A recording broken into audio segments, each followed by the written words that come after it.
हाँ जी विद्यार्थियों, नमस्कार, स्वागत, अभिनंदन आप सभी का online YouTube channel study bye Arun पर। प्रिय विद्यार्थियों, कैसे हैं आप सभी? आई होप आप अच्छे हैं, स्वस्थ हैं, मस्त हैं, तंदुरुस्त हैं और घर पर स्टडी आप कर रहे होंगे, ऐसा मेरा विश्वास है। तो शिक्षा मनोविज्ञान अपन पढ़ रहे हैं और शिक्षा मनोविज्ञान जो कि रीट पात्रता परीक्षा अपकमिंग राजस्थान में अध्यापक पात्रता परीक्षा है रीट, जिसका आयोजन होने वाला है जल्द ही। वैकेंसी बड़ी संख्या में आपके सामने आने वाली है। साथ ही सेकंड ग्रेड और फर्स्ट ग्रेड की वैकेंसी भी आने वाली है। विभिन्न राज्यों में आयोजित जो शिक्षक पात्रता परीक्षाएं हैं, उससे संबंधित शिक्षा मनोविज्ञान के जितने भी टॉपिक हैं वो सारे मैं इस वीडियो सीरीज के अंतर्गत आपको मैं करवाऊंगा। तो अभी तक जो नए व्यूवर्स हैं, जिन्होंने अभी तक चैनल को सब्सक्राइब नहीं किया है, तो चैनल को सब्सक्राइब कर दें। वीडियो अच्छा लगता है तो लाइक करें और साथ ही कोई सुझाव है आपका वीडियो से संबंधित या टीचिंग मेथड से संबंधित, तो आप कमेंट बॉक्स में कमेंट भी कर सकते हैं। ठीक है? तो चलिए पढ़ना स्टार्ट करते हैं। क्षमा प्रार्थी हूँ, काफ़ी लंबे समय से वीडियो अपलोड नहीं कर पाया। कुछ रीज़न हो गए, क्योंकि कॉलेज में वर्क ज़्यादा हो गया। कुछ महाराजा गंगा सिंह विश्वविद्यालय के बीएससी बीकॉम सेकंड ईयर और फर्स्ट ईयर के सेकंड ईयर और फाइनल के जो यूनिवर्सिटी एग्ज़ाम हैं वो भी स्टार्ट हो गए, तो टाइम कम मिल पाया, इसलिए मैं वीडियो रिकॉर्ड नहीं कर पाया। और अभी मैं चूँकि मैं अपने होम टाउन आ गया हूँ और काफ़ी विद्यार्थियों ने ये भी कहा मुझे कमेंट के माध्यम से कि सर क्लासरूम की फीलिंग नहीं आ पा रही है, तो क्लासरूम की फीलिंग के लिए आप व्हाइट बोर्ड पर पढ़ाना स्टार्ट करें। तो कोई दिक्कत नहीं है, मैं भी काफ़ी टाइम से चाह रहा था कि व्हाइट बोर्ड के माध्यम से ही हम जो है ये शिक्षण कार्य करें। आवाज़ शायद आपको ठीक आ रही होगी।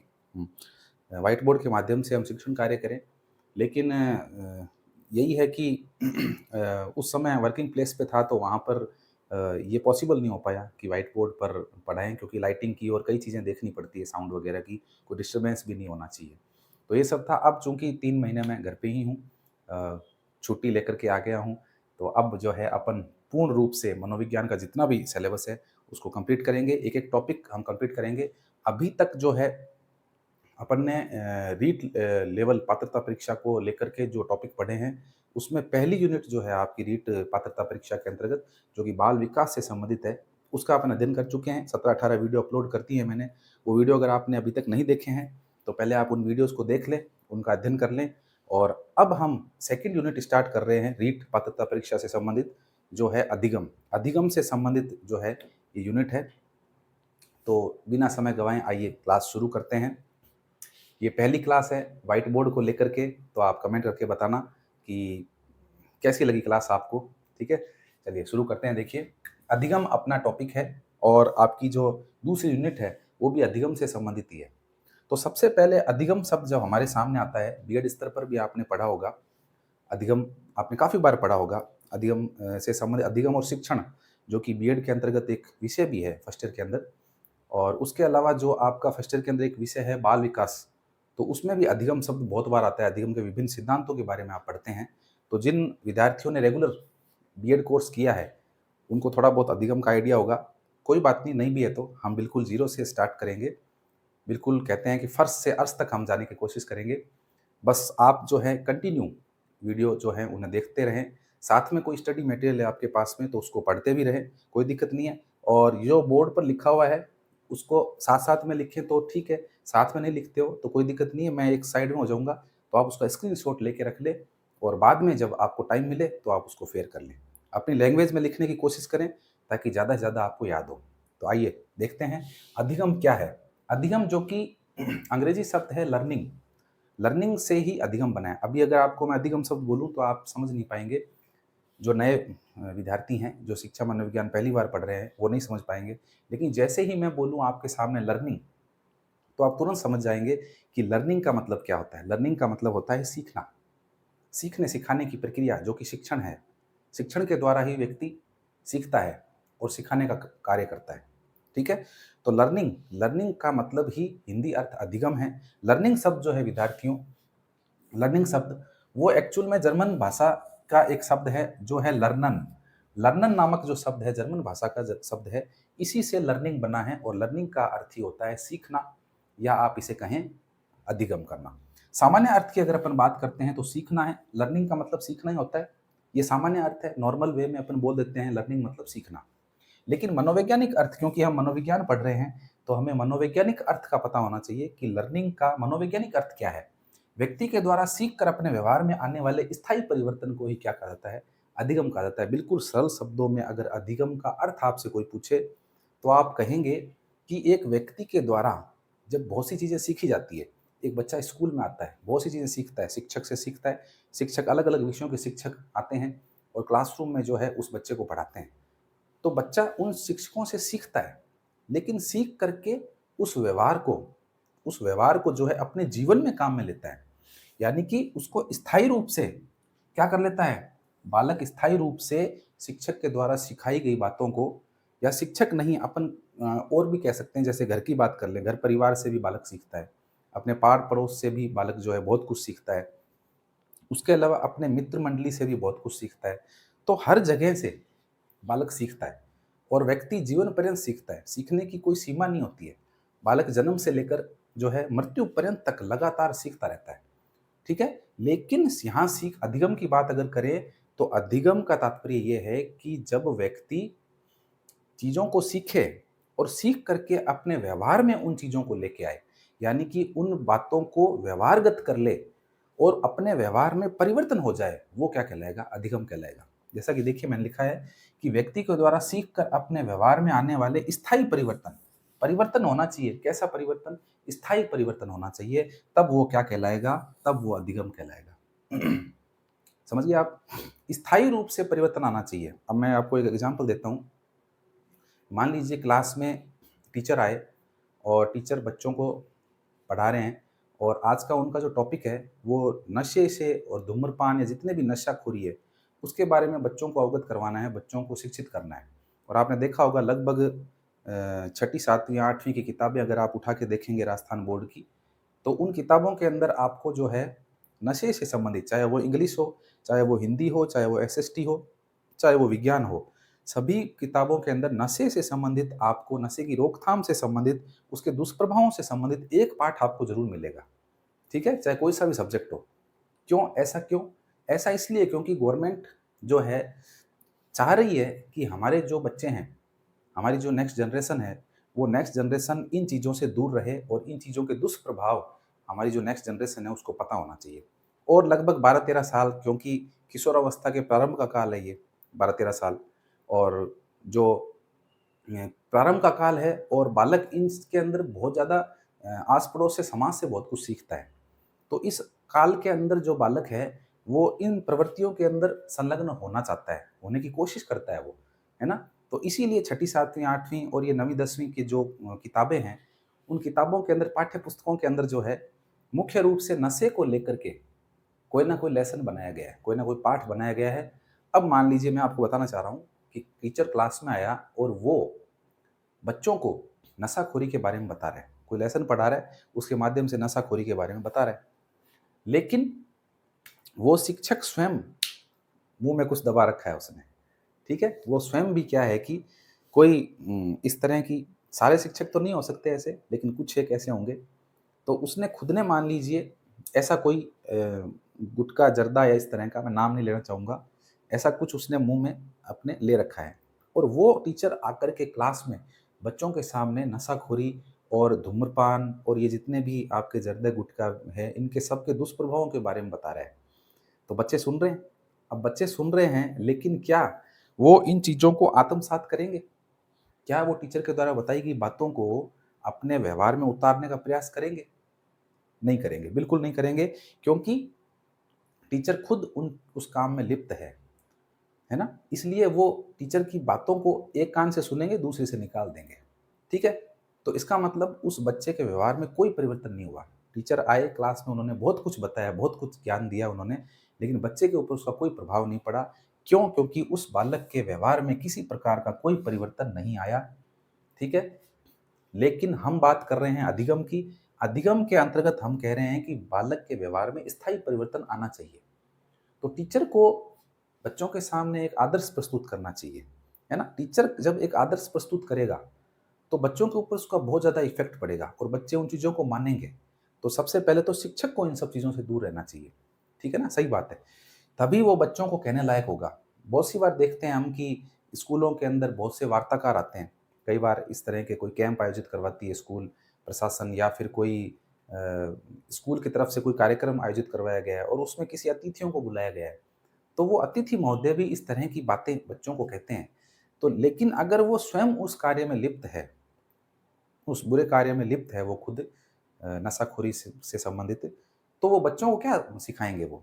तो कहने का मतलब है टीचर को कहीं न कहीं बच्चों के सामने एक आदर्श प्रस्तुत करना चाहिए, तभी जो है बच्चे उस टीचर का कहना मानेंगे और मानेंगे नहीं, उनकी उसकी बातों को अपने जीवन में उतारने का प्रयास करेंगे और उनके व्यवहार में क्या हो जाएगा? परिवर्तन हो जाएगा। तो यही कहना चाह रहे हैं, अधिगम के माध्यम से यही कहना चाह रहा हूँ मैं कि अधिगम के अंदर बालक के अंदर क्या आ जाएगा? स्थायी रूप से परिवर्तन आ जाएगा, तो वो क्या कहलाएगा? अधिगम कहलाएगा। ठीक है? अच्छा, अधिगम के अंतर्गत मान लीजिए कई बार ऐसा होता है कि कुछ समय के लिए व्यक्ति के व्यवहार में बदलाव आता है। जैसे मान लीजिए कोई चिंताग्रस्त, चिंता के कारण, नशे के कारण, हैं? कोई बीमारी के कारण स्वास्थ्य खराब हो गया, कोई दुर्घटना हो गई, तो उसकी वजह से उसके व्यवहार में जो परिवर्तन आ रहा है, तो वो परिवर्तन स्थायी नहीं है, तो उसको हम अधिगम नहीं कहेंगे। जैसे मान लीजिए कोई व्यक्ति बहुत भला इंसान है, लेकिन वो होली के त्योहार पर कहीं अपने दोस्तों मित्र मंडली में गया और वहाँ जाकर उसने जो है शराब का सेवन कर लिया या दोस्तों ने जो है जानबूझ के उसे ये शराब जो है पिला दी। अब शराब पीने के बाद में वो बहुत सी गलत बातें बोलनी उसने शुरू कर दी, ठीक है? बहुत सी गलत बातें उसने बोलनी शुरू कर दी। हालाँकि भला इंसान है लेकिन फिर भी इस तरह का भला-बुरा बोल रहा है, तो ये अच्छी बात नहीं है। लेकिन जब उसका नशा वो खत्म हुआ और जब अगले दिन नेक्स्ट डे वो उन लोगों से मिला, तो बहुत भली-भली अच्छी-अच्छी बातें करने लगा। तो वो भी कहने लगे कि देखो कल तो कैसे बात कर रहा था, आज कैसे बात कर रहा है, कितना शालीन व्यक्ति है, कितना सभ्य इंसान है। हुँ? तो कहने का मतलब है कि नशे से उस व्यक्ति के व्यवहार में जो है, वो कुछ देर के लिए परिवर्तन आया है। ठीक है? ऐसे ही चिंता है, अगर आप चिंता कर रहे हैं किसी चीज़ की, मेरा पेपर कैसे पास होगा, मैं क्या करूँ? पेपर तो नज़दीक आ गया, 2 ही महीने बचे हैं, क्या पढ़ूँगा, क्या करूँगा? केवल आप चिंता कर रहे हैं। तो चिंता के अंदर भी आपके व्यवहार में क्या आएगा? बदलाव आएगा, लेकिन वो व्यवहार का बदलाव कुछ समय के लिए होगा, लंबे समय तक नहीं चलेगा, ठीक है? या फिर मान लीजिए कोई बीमारी है, कोई शारीरिक रूप से कोई बीमारी है आपको लग गई है, तो उस बीमारी से भी आप जो है परेशान हैं, तो वो भी कुछ समय के लिए है, ऐसा नहीं है कि जीवन पर्यंत वो चलती रहेगी, ठीक है? तो चिंता, तनाव, बीमारी और स्वास्थ्य खराब होने से या फिर नशे से, इससे अगर व्यक्ति के व्यवहार में कोई बदलाव आ रहा है, तो उसे हम अधिगम नहीं कहेंगे। अधिगम तो क्या है? अधिगम तो व्यक्ति के व्यवहार में आने वाला एक स्थायी परिवर्तन है, ठीक है? जो उससे जीवन पर्यंत प्रभावित करता है। जीवन पर्यंत वो व्यक्ति उस व्यवहार को अपना लेता है, उसी को हम क्या बोलेंगे? अधिगम बोलेंगे, ठीक है? तो आई होप आपको अधिगम का अर्थ अच्छे से समझ में आ गया होगा। ठीक है। अब देखिए कुछ परिभाषाएँ हैं जिनकी हम बात करते हैं। परिभाषाओं में से विद्यार्थियों जो मुख्य परिभाषाएँ हैं वही मैंने शामिल की है, जो इम्पोर्टेंट है उनको ही मैंने केवल शामिल किया है। ऐसे तो बहुत सारी परिभाषाएँ हैं, लेकिन कुछ परिभाषाएँ हैं जो घूम फिर के बार-बार जो है अपने पेपर्स के अंदर आती है। तो इन परिभाषाओं के अंदर अपन बात करेंगे तो आपको और अच्छे से अधिगम का अर्थ समझ में आ जाएगा। देखिए, सबसे पहले इस वुडवर्थ की बात करते हैं। वुडवर्थ क्या कह रहे हैं? वुडवर्थ कह रहे हैं नवीन ज्ञान और प्रतिक्रियाओं का अर्जन। किसका अर्जन? प्रतिक्रियाओं का अर्जन और नवीन ज्ञान। ये देखिए, ये 2 की पॉइंट है इनके। इनकी परिभाषा जब आप याद करेंगे, तो ये 2 की पॉइंट आपको याद रखने पड़ेंगे कि वुडवर्थ क्या कह रहे हैं अधिगम के बारे में कि नवीन ज्ञान और प्रतिक्रियाओं का अर्जन ही क्या है? अधिगम है। नवीन ज्ञान, नवीन ज्ञान तो है ही, व्यक्ति जीवन पर्यंत नवीन ज्ञान प्राप्त करता है। मृत्यु पर्यंत कोई ना कोई नॉलेज उसको मिलती रहती है। अभी मान लीजिए अपनी क्लास चल रही है और क्लासरूम के अंदर मैं वीडियो शूट कर रहा हूँ, लेकिन मान लीजिए खिड़की के पास कोई बाहर खड़ा होकर के मेरी सारी इस क्लास को सुन रहा है, तो देखिए उसने अनायासिक जो है ज्ञान प्राप्त कर लिया। ज्ञान प्राप्त कर लिया, नवीन ज्ञान प्राप्त कर लिया। हो सकता है वो व्यक्ति उसका मनोविज्ञान से कोई लेना-देना नहीं हो, लेकिन फिर भी उसने जो है नवीन ज्ञान प्राप्त कर लिया। साथ ही यूट्यूब पर जब मैं इस क्लास को अपलोड करूँगा, तो उस वक़्त भी अगर कोई विद्यार्थी जो ग्रेजुएशन का विद्यार्थी है, जिसका कोई संबंध नहीं है मनोविज्ञान से, वो भी अगर मनोविज्ञान की क्लास को देख रहा है, तो उसको क्या मिल रहा है? उसको नवीन ज्ञान मिल रहा है। क्या मिल रहा है उसको? उसको नया ज्ञान प्राप्त हो रहा है। तो वुडवर्थ क्या कह रहे हैं कि नवीन ज्ञान क्या है? अधिगम है अपने आप में। साथ ही प्रतिक्रियाओं का अर्जन, प्रतिक्रियाएँ यानी कि कोई भी क्रिया के प्रति प्रतिक्रिया, आपके सामने कोई क्रिया हो रही है, तो उसके प्रति आप कोई ना कोई प्रतिक्रिया देंगे आप। उसको बोलते हैं प्रतिक्रिया। प्रतिक्रियाओं का अर्जन, यानी कि क्रिया प्रतिक्रियाओं का अर्जन करना, उनको अपने पास सहेजना, उनको अपने पास इकट्ठा करना, वो क्या कहलाएगा? अधिगम कहलाएगा। और यहाँ पर प्रतिक्रिया की बात हो रही है, तो ये सीधा-सीधा इसका अर्थ जो है कक्षा कक्ष से है विद्यार्थियों। कक्षा कक्ष। प्रतिक्रिया का जो अर्थ है वो सीधा सीधा कक्षा कक्ष से संबंध है, क्योंकि कक्षा कक्ष के अंदर ही जो है विद्यार्थी और शिक्षक के बीच में बहुत सी क्रियाएं होती है ना। विद्यार्थी प्रश्न पूछते हैं, शिक्षक फिर प्रश्नों के माध्यम से उसकी व्याख्या करते हैं, तो कई क्रिया प्रतिक्रियाएं होती है। तो प्रतिक्रियाओं का अर्जन भी क्या कहलाता है? अधिगम कहलाता है। तो वुडवर्थ की परिभाषा आपको याद हो जानी चाहिए। वुडवर्थ कह रहे हैं कि नवीन ज्ञान और प्रतिक्रियाओं का अर्जन ही क्या है? अधिगम है। देखो इसको ऐसे भी याद रख लेना, birth, Woodworth, worth, birth, worth से आपको बर्थ याद आएगा। और बर्थ होता है जब क्या होता है भाई? नवीन ज्ञान प्राप्त होता है। जब घर में माता पिता की कोई संतान उत्पन्न होती है, पैदा होती है, तो उनको क्या मिलता है? एक नवीन ज्ञान मिलता है। तो वुड वर्थ, वर्थ को बर्थ कर लेना। बर्थ यानी जब बच्चे का जन्म होता है, बर्थ होता है, तो माता पिता को क्या प्राप्त होता है? नवीन ज्ञान प्राप्त होता है। और बालक क्या करता है? बहुत सारी प्रतिक्रियाएं करता है। माता पिता बच्चे को खिलाते हैं चुटकी बजाकर, तो बच्चा हंसता है, हाथ पैरों को ऐसे मारता है, तो वो क्या करता है? वो प्रतिक्रियाएं करता है, अपनी तरफ से क्रिया देता है। माता पिता ने कोई क्रिया की, उसके फलस्वरूप बच्चा भी क्या करता है? कोई प्रतिक्रिया करता है। ठीक है, तो ऐसे याद रखेंगे। वुडवर्थ यानी बर्थ, बर्थ जब होता है बच्चे का, तो माता पिता को क्या प्राप्त होता है? नवीन ज्ञान प्राप्त होता है, और बालक क्या करता है? विभिन्न प्रतिक्रियाएं करता है। ठीक है, वुडवर्थ की परिभाषा याद होगी आपको। अब चलते हैं स्किनर। स्किनर क्या कह रहे हैं? स्किनर कह रहे हैं व्यवहार में उत्तरोत्तर अनुकूलन ही अधिगम है। व्यवहार में उत्तरोत्तर अनुकूलन, अनुकूलन का मतलब अनुकूलन स्थापित कर लेना, परिस्थिति के अनुसार, समय के अनुसार अपने आप को ढाल लेना। जैसे देखिए अपने जो रेगिस्तानी इलाके हैं, उनके अंदर ऊंट जो है प्राणी, उसने अनुकूलन स्थापित कर रखा है अपना। किसके साथ में? इस रेतीली जमीन के साथ में, यहाँ के वातावरण के साथ में उसने अनुकूलन स्थापित कर रखा है। बहुत बहुत दिनों तक पानी नहीं पीता है वो, है ना। प्यासा, काफ़ी दिनों तक उसको पानी की आवश्यकता नहीं होती, भोजन की आवश्यकता नहीं होती। कई दिनों तक ऊबड़ में चर्बी इकट्ठी कर लेता है, पानी भी काफ़ी दिन तक स्टोरेज कर लेता है, और फिर उसको पानी की आवश्यकता नहीं होती। उसकी पलकें लंबी बनाई गई है ताकि जो रेत है, आंधी चलती है तो आंधी की मिट्टी जो है उसकी आंखों में ना जाए। पैर गद्देदार बनाए हैं ताकि उसके पैर जले नहीं इस गर्म मिट्टी के ऊपर। तो कहने का मतलब है उसने अनुकूलन स्थापित कर लिया है इस वातावरण के साथ में, है ना। तो यहाँ स्किनर भी यही कह रहे हैं कि व्यवहार में उत्तरोत्तर अनुकूलन, यानी व्यक्ति अपने व्यवहार में क्या कर ले? अनुकूलन स्थापित कर ले, समायोजन स्थापित कर ले, वही क्या कहलाएगा? अधिगम कहलाएगा। ठीक है, चलिए अब इसको याद कैसे करें? इसको देखो, नर आ रहा है पीछे, नर, इसकी नर, नर और नारी, नर सेवा नारायण सेवा, वो वाला नर। तो नर, इसकी नर, देखो नर को क्या करना पड़ता है? नर को भैया अनुकूलन स्थापित करना पड़ता है। ऐसे याद कर लेंगे कि नर को जो है वो समाज में अगर रहना है तो अनुकूलन स्थापित करना पड़ेगा, क्योंकि एक नारी सब पर भारी। इसलिए नर को क्या करना पड़ेगा? नर को जो है अनुकूलन स्थापित करना पड़ेगा समाज में रहकर, तभी उसको क्या होगा? अधिगम हो पाएगा। तो ऐसे याद करेंगे। इसकी नर क्या कहते हैं कि व्यवहार में उत्तरोत्तर अनुकूलन ही क्या है? अधिगम है। ठीक है, याद हो गई। चलो आगे चलते हैं। गिलफोर्ड, गिलफोर्ड क्या कह रहे हैं? गिलफोर्ड कह रहे हैं व्यवहार के कारण व्यवहार में आने वाला स्थायी परिवर्तन। अरे वाह, क्या बात है। व्यवहार के कारण व्यवहार में आने वाला, व्यवहार के कारण व्यवहार में आने वाला स्थायी परिवर्तन क्या है? अधिगम है। यहाँ पर देखो सीधी सीधी गिलफोर्ड शिक्षक और शिक्षार्थी की बात कर रहे हैं। यहाँ शिक्षक की बात हो रही है और यहाँ पर विद्यार्थी की बात हो रही है। क्यों? क्योंकि व्यवहार के कारण, भाई क्लासरूम में व्यवहार कौन करता है? टीचर करता है। तो टीचर का व्यवहार, उसके व्यवहार की वजह से किसके व्यवहार में परिवर्तन आ रहा है? बालक के व्यवहार में परिवर्तन आ रहा है। तो वही क्या कहलाएगा? स्थायी परिवर्तन अधिगम कहलाएगा। स्थायी परिवर्तन होगा। भाई बार बार यही बात कर रहे हैं, देखो स्थायी शब्द बार बार आ रहे हैं। मैं आपको पहले से ही कहना समझाना चाह रहा हूँ, शुरू से ही मैं आपको कह रहा हूँ, अर्थ में भी देखो बार बार स्थायी शब्द आया है। तो यही अधिगम का मुख्य अर्थ यही है कि व्यवहार में स्थायी रूप से परिवर्तन आ जाए बच्चे के।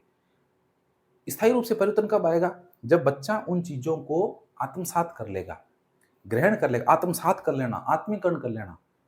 जो चीजें उसको बताई जा रही है, जो ज्ञान वो प्राप्त कर रहा है, उस ज्ञान को बालक अपनी आत्मा तक लेके जा रहा है। इसीलिए इस शब्द को आत्मसात कहा है। एक अपने गर्मियों में एक गुलाब की वो शरबत आता है, आपने नाम सुना होगा, रूह अफ़ज़ा। रूह अफ़ज़ा, रूह तक लेके जाना, आत्मा तक लेके जाना। खुशबू बड़ी अच्छी होती है उसकी, है ना। पिया है क्या आपने? मैं रखता हूँ वैसे हमेशा, अच्छा लगता है मेरे को गुलाब का शरबत, ठंडक देता है वो। तो रूह अफ़ज़ा, रूह तक चला गया, आत्मा तक चला गया। तो यहाँ भी क्या होगा? व्यवहार के कारण व्यवहार में परिवर्तन कब आएगा? जब बालक उन चीज़ों को आत्मसात कर लेगा, उनको ग्रहण कर लेगा, उनको अपनी रूह तक, आत्मा तक लेके चला जाएगा, भावों में, विचारों में उसकी प्रधानता हो जाएगी। तब वो जो है उस बालक के व्यवहार में क्या आएगा, स्थायी रूप से परिवर्तन आएगा, और वही क्या कहलाएगा, अधिगम कहलाएगा। ठीक है, तो व्यवहार के कारण व्यवहार में आने वाला स्थायी परिवर्तन क्या है, अधिगम है। कौन कह रहे हैं, गिलफोर्ड कह रहे हैं। आगे देखिए, क्रो एंड क्रो, सबसे चर्चित जो विद्वान है, मनोवैज्ञानिक है, क्रो एंड क्रो, श्रीमान और श्रीमती जी, श्रीमान क्रो एंड श्रीमती क्रो। क्या कहती है ये कहते हैं नवीन ज्ञान, आदतों और अभिवृत्तियों का अर्जन। देखिए 3 शब्द आए हैं इसमें, एक तो नवीन ज्ञान आया है, एक आदत आया है, और एक अभिवृत्ति आया है। 3 शब्द आगे आपके सामने। नवीन ज्ञान की अपन ने बात कर ली। देखो वुडवर्थ भी नवीन ज्ञान की बात कर रहे थे। ठीक है, नवीन ज्ञान सॉरी सॉरी हाँ, तो देखिए क्रो एंड क्रो क्या कह रहे हैं, नवीन ज्ञान, आदतों और अभिवृत्तियों का अर्जन ही क्या है, अधिगम है। नवीन ज्ञान यानी कि व्यक्ति जब ज्ञान प्राप्त करता है, बालक जब क्लासरूम में नॉलेज ले रहा है, ज्ञान प्राप्त कर रहा है, तो वो उसके लिए कैसा है, वो नवीन है उसके लिए। आदतों को, आदत क्या होती है, आदत एक ऐसा व्यवहार है जिसको व्यक्ति बार बार दोहराता है और लास्ट में वो क्या हो जाती है, यंत्रवत होने लगती है। यानी बार बार किया जाने वाला ऐसा व्यवहार जो आखिरी में जाके यंत्रवत होने लगता है, मशीनी रूप से होने लगता है, उसको आदत बोलते हैं। जैसे आपने टाइपिस्ट देखे होंगे, टाइपिंग करते हैं, टाइपिस्ट टाइपिंग करते हैं, तो शुरू में तो वो देख देख के करते हैं, लेकिन बाद में उनको उसकी आदत हो जाती है, हैबिट हो जाती है, और फिर वो बिना देखे आपसे बात कर रहे हैं और ऐसे ऐसे टाइप करते हैं। तो वो क्या है, वो आदत है। यानी कि एक ऐसा व्यवहार है जिसको इतनी बार दोहराया गया है कि लास्ट में जाकर के वो कैसे हो गया है, मशीनी हो गया है, यंत्रवत हो गया है। तो आदत भी क्या है, अधिगम है। साथ ही अभिवृत्तियों का अर्जन, अभिवृत्ति क्या होती है, एटीट्यूड। अभिवृत्ति को अंग्रेजी में बोलते हो आप एटीट्यूड, यानी कि आप जो है दूसरों के प्रति कैसे विचार रखते हो, वो आपकी अभिवृत्ति है। उसको आप मनोवृत्ति भी बोल सकते हो। किसी व्यक्ति, वस्तु, स्थान के प्रति आपकी थिंकिंग क्या है, वो अभिवृत्ति है। ये व्हाइट बोर्ड आपको दिख रहा है, इसके प्रति भी आपकी कोई ना कोई अभिवृत्ति है। मैं आपके सामने खड़ा होकर आपको पढ़ा रहा हूँ, मेरे प्रति भी आपकी कोई ना कोई सोच है, कोई ना कोई नजरिया है आपका, वो क्या कहलाएगा, अभिवृत्ति कहलाएगा। अभिवृत्ति सकारात्मक भी हो सकती है, नकारात्मक भी हो सकती है। कुछ लोग कहेंगे सर बोर्ड छोटा है, साइड में स्पेस रह गया है। कुछ लोग कहेंगे नहीं सफिशियंट है सर, हमें जो लिखा हुआ है वो दिखाई दे रहा है, कोई दिक्कत नहीं है। ठीक है, तो ये अभिवृत्तियां होती है, यानी कि आपकी सोच है, आपका नजरिया है। आप इस संसार को, इस संसार में प्रत्येक वस्तु को, प्रत्येक व्यक्ति को, प्रत्येक स्थान को किस तरह से आप देखते हैं, समझते हैं, वो सारा क्या है, वो अभिवृत्ति है। तो अभिवृत्तियों का अर्जन यानी उन्हें प्राप्त करना क्या कहलाता है, क्रो एंड क्रो के अनुसार अधिगम कहलाता है। ठीक है, समझ में आ गया। चलिए आगे देखिए, गेट्स विद्वान क्या कह रहे हैं, गेट्स कह रहे हैं कि अनुभव और प्रशिक्षण के कारण व्यवहार में आने वाला स्थायी परिवर्तन। अनुभव और प्रशिक्षण के कारण, अनुभव या जब आप किसी कार्य को स्वयं करेंगे तो आपको अनुभव मिलेगा।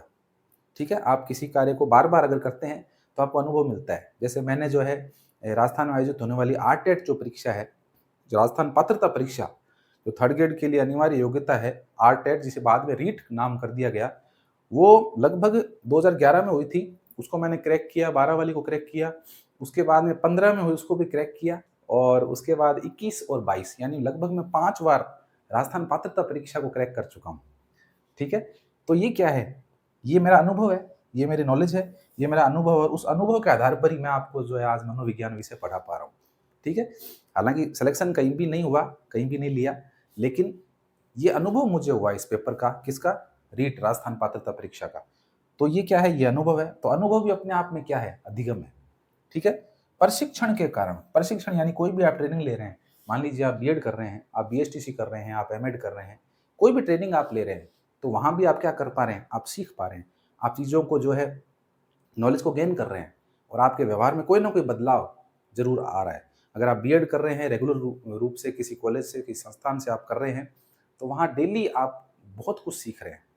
चाहे प्रार्थना सभा स्थल पर आप कुछ सीख रहे हैं, चाहे आप मंच पर आकर के कुछ सुना रहे हैं, बोल रहे हैं, या फिर किसी कार्यक्रम में पार्टिसिपेट कर रहे हैं, तो लगातार आप कुछ ना कुछ सीख रहे हैं। तो ये भी क्या है, प्रशिक्षण की वजह से व्यवहार में आपके जो बदलाव आ गया है, वो भी क्या कहलाएगा, अधिगम कहलाएगा। ठीक है, और लास्ट अपनी परिभाषा है सार्टेन की। सार्टेन क्या कहते हैं, सार्टेन कहते हैं दैनिक जीवन में प्रतिदिन होने वाले अनुभवों के कारण स्थायी परिवर्तन। दैनिक जीवन में होने वाले अनुभवों के कारण, दैनिक जीवन में रोजाना देखिए बहुत से अनुभव व्यक्ति को मिलते हैं, और अनुभवों से व्यक्ति रोजाना कुछ ना कुछ सीखता है। तो दैनिक जीवन में जो अनुभव हो रहे हैं उसको, कुछ अच्छे अनुभव है, कुछ बुरे अनुभव है, उन अनुभवों की वजह से जो उसके व्यक्ति के व्यवहार में जो परिवर्तन आ रहा है, वो क्या कहलाएगा, आपके अधिगम कहलाएगा। ये कौन कह रहे हैं? सार्टेन कह रहे हैं। सार्टेन देखो, सार ही ला के रख दिया इन्होंने तो। दैनिक जीवन की बात हो रही है, तो दैनिक जीवन क्या है? हमारे जीवन का सार है। तो सार्टेन ने तो भाई पूरा सार ही ला के रख दिया, जीवन का सार ला के रख दिया सार्टेन ने, और कहा है कि दैनिक जीवन में प्रतिदिन जो व्यक्ति के अनुभव होते हैं वही क्या कहलाते हैं? अधिगम कहलाते हैं। क्योंकि दैनिक जीवन में बहुत बार हमें गुस्सा भी आता है, बहुत सी चीज़ें ऐसी हो जाती है जो नहीं होनी चाहिए। मान लीजिए सुबह-सुबह दूध वाला आया, सुबह-सुबह 5:30-6 बजे आया, घर का दरवाज़ा खटखटाया, आप रात भर सोए नहीं, जागे हुए थे और सुबह आपको नींद आई, अचानक उसने दरवाज़ा खटखटाया, ज़ोर-ज़ोर से दरवाज़ा खटखटा रहा है, आपने दरवाज़ा खोला और ज़ोर से चिल्लाया, कितनी बार खटखटाने की क्या ज़रूरत थी? मैं उठ गया हूँ, पता नहीं है तुम्हें? तो आप झल्ला करके उससे बोलोगे, है ना? आप बोलोगे, क्यों? क्योंकि आप जो है क्रोधित हैं, आप गुस्से में हैं कि आप रात को सो नहीं पाए, आप स्टडी कर रहे थे रात भर और सुबह आपको जल्दी उठना पड़ा और दूध वाले ने आपकी नींद खराब कर दी, ठीक है? तो ये क्या है? ये दैनिक जीवन के आपके अनुभव हैं, ठीक है? तो कुछ अनुभव अच्छे हो सकते हैं, कुछ अनुभव बुरे हो सकते हैं, ठीक है? तो ये सब क्या है? ये सब स्थायी परिवर्तन, इन सब की वजह से जो व्यक्ति के जीवन में जो स्थायी परिवर्तन आता है, वो क्या कहलाता है? अधिगम कहलाता है, ठीक है? तो आई होप अधिगम का अर्थ और परिभाषाओं के माध्यम से आप अधिगम के बारे में बहुत अच्छे से समझ गए होंगे। ये मुख्य परिभाषाएँ थी और अब अपन जो है अधिगम की कुछ विशेषताएँ पढ़ते हैं, ठीक है? चलिए।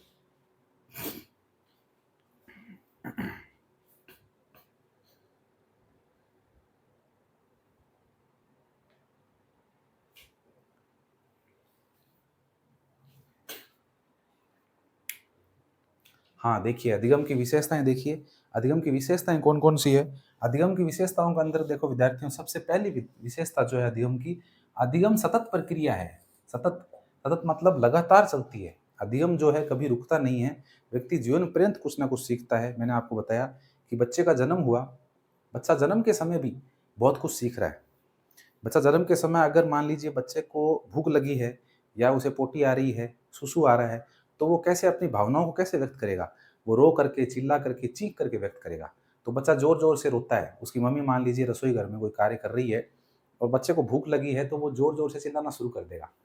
अब अगर उसकी माँ उसे तुरंत जाकर के सँभाल लेती है और जो भी उसकी समस्या है उसे दूर कर देती है, तो बच्चे के अंदर एक विश्वास जागृत होता है कि मेरे घरवाले मुझे अकेला नहीं छोड़ सकते। मुझे जब भी किसी चीज़ की आवश्यकता होगी और मैं आवाज़ दूँगा, तो मेरे घरवाले दौड़ कर आएँगे और मुझे सँभालेंगे। यानी यहाँ पर उसे एक विश्वास पैदा हो गया है यहाँ पे, यानी कि यहाँ भी बालक ने जो है सीखना स्टार्ट कर दिया है। और मान लीजिए अगर उसकी माता उस बच्चे को नहीं सँभालती है और बच्चा रो रहा है, बिलख रहा है, घर का कोई सदस्य उसे आके नहीं सँभालता है, तो देखिए उस बच्चे के अंदर अविश्वास की भावना घर कर जाएगी और वो बच्चा ये सोचेगा कि मेरा इस दुनिया में कोई नहीं है, मैं अकेला ही आया हूँ, अकेला ही जाऊँगा। ठीक है? ऐसा वो बच्चा सोचेगा, यानी उसके अंदर अविश्वास की भावना आ जाएगी। तो देखिए मैंने कहा कि सतत प्रक्रिया है, लगातार चलती है।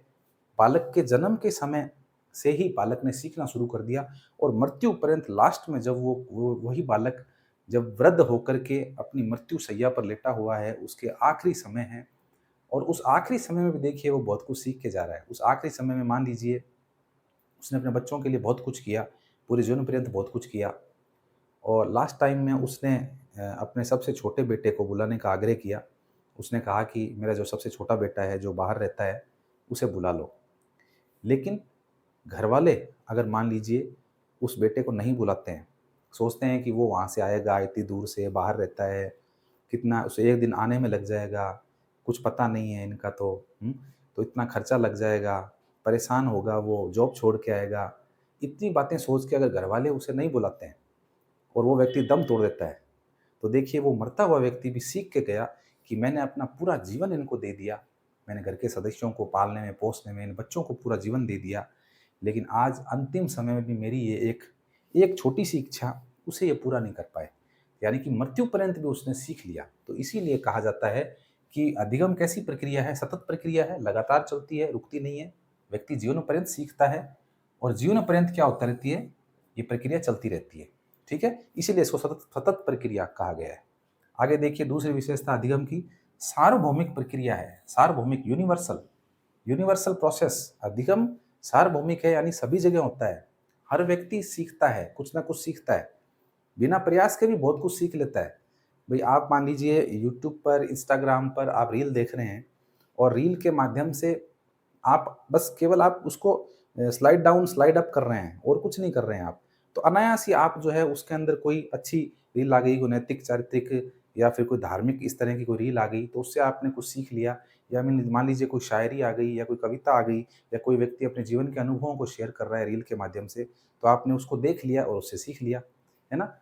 तो ये क्या है? ये एक सार्वभौमिक प्रक्रिया है अधिगम, हर जगह विद्यमान है ये। ऐसा नहीं है कि इसका एक दायरा निश्चित है कि यहाँ के लोग ही सीख पाएँगे, दूसरी जगह के लोग नहीं सीख पाएँगे, ऐसा नहीं है। ये सार्वभौमिक है, सभी जगह है, पूरे संसार में व्याप्त जहाँ भी मनुष्य रहता है, मनुष्य, पशु, वो सब सीखते हैं। तो अधिगम क्या है? अधिगम एक सार्वभौमिक प्रक्रिया है। ठीक है? तीसरा देखिए, अधिगम की तीसरी विशेषता, अधिगम व्यक्तिगत हो सकता है और सामाजिक भी होता है।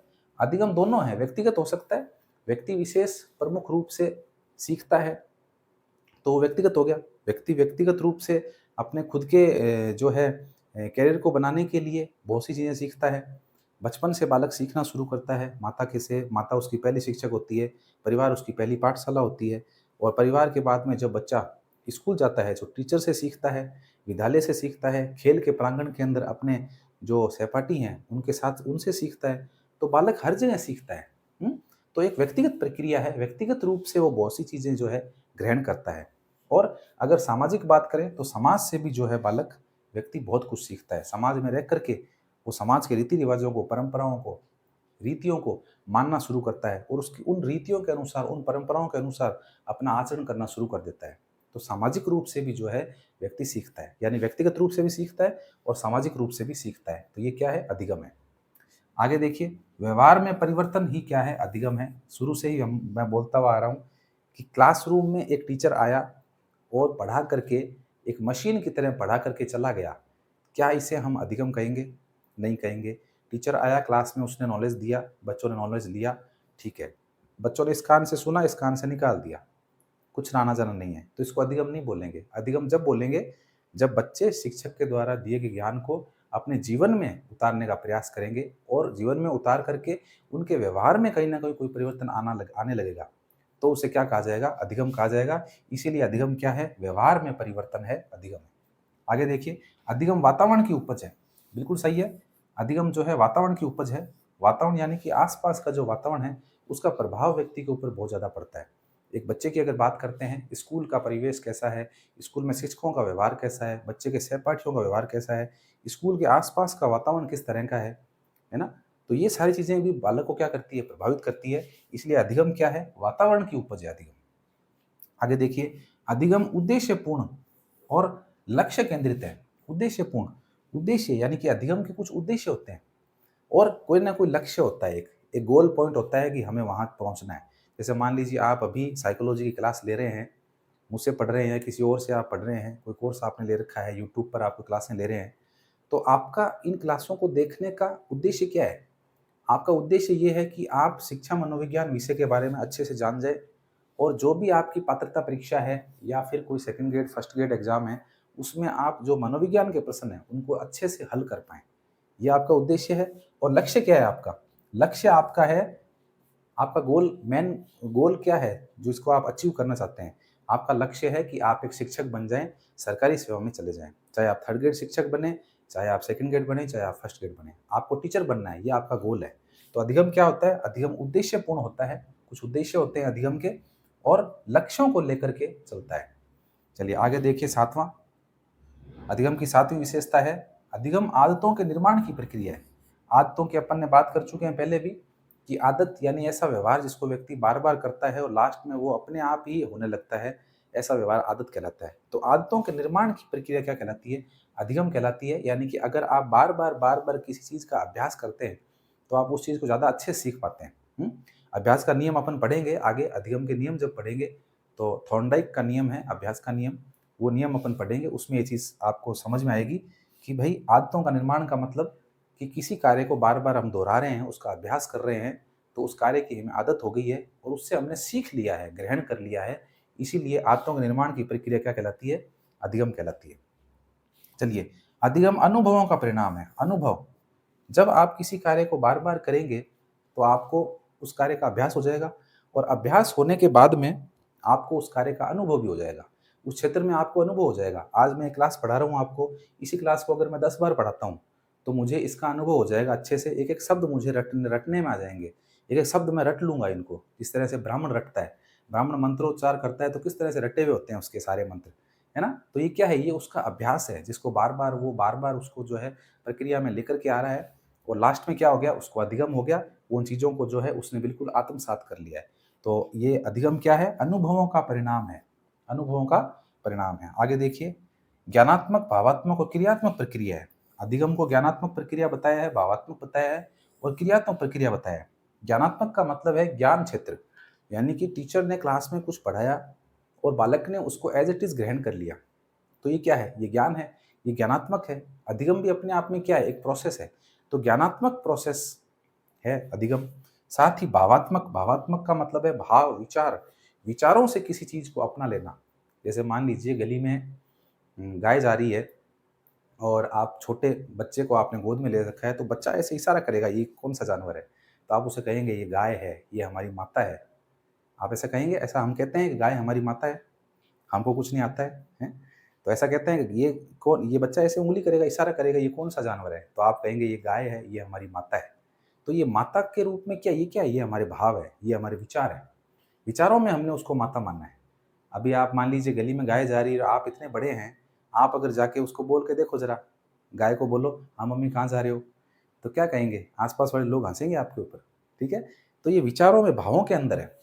तो अधिगम क्या है? अधिगम एक भावात्मक प्रक्रिया है। विचारों, भावों के अंदर जब व्यक्ति चीज़ों को आत्मसात कर लेता है, ग्रहण कर लेता है, तो वो अधिगम कहलाता है। साथ ही क्रियात्मक प्रक्रिया है। क्रियात्मक तो है ही, क्रिया तो करनी पड़ेगी। कोई भी कार्य करोगे तो क्रिया तो आपको करनी पड़ेगी। तो अधिगम के अंदर भी, अधिगम को भी क्रियात्मक प्रक्रिया इसलिए कहा गया है क्योंकि अधिगम के माध्यम से व्यक्ति बहुत कुछ सीखता है और सीखने के लिए उसको कोई ना कोई क्रिया प्रतिक्रिया करनी पड़ती है। तो अधिगम क्या है विद्यार्थियों? ज्ञानात्मक है, भावात्मक है और क्रियात्मक प्रक्रिया है अधिगम। ठीक है? अगला देखिए 10वां विशेषता अधिगम की, अनअधिगम। अनअधिगम का मतलब है कुछ नहीं सीखना। अन शब्द जो है वो एक्चुअल में यहाँ पर उपसर्ग लग गया है।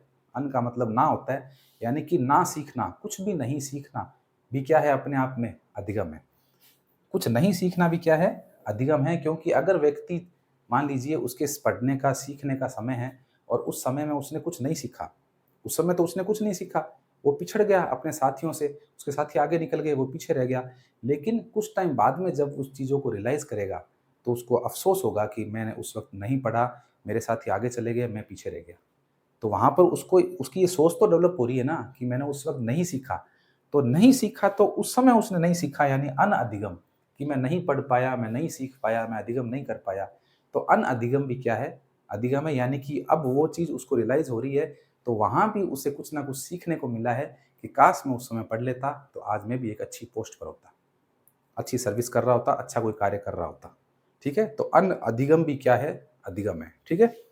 तो ये विद्यार्थियों अधिगम की कुछ विशेषताएँ थी। तो आज की जो ये वीडियो क्लास है, इसके माध्यम से हमने अधिगम का अर्थ जाना, अधिगम की महत्वपूर्ण परिभाषाएँ थी उनके बारे में जाना और अधिगम की जो विशेषताएँ हैं उनके बारे में जाना। आई होप अधिगम से संबंधित आपको ये अच्छे से टॉपिक समझ में आया होगा। आगे अब हम अधिगम के सिद्धांतों को पढ़ना शुरू करेंगे। तो आज के लिए इतना ही।